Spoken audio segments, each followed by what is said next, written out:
スマホ修理されている方なら B7000 接着剤をご存知だと思います。 B7000 より接着を強力にできる接着剤のご紹介です。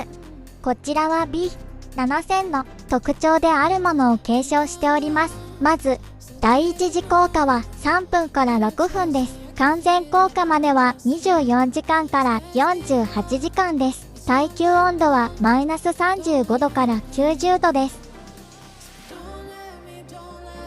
粘度は数値が高くなると粘度が高くなります。粘着力上がってるようなので確認していきます。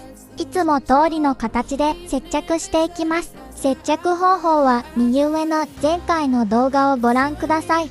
全体的にしごいてから圧着機にかけていきます。圧着機には2時間ほどかけました。2時間で粘着がどこまで強いかテストします。爪を入れて剥がれるかチェックしてます。爪が入ったのである程度隙間が見えてから離しました。なんと戻りが強く元の接着位置に戻りました。 B7000 と比べると保持力が上がっています。完全硬化する48時間後も期待できそうですね。粘度が高いのでしごいて接着を増すことが前回と同じポイントですね。それではまたお会いしましょう。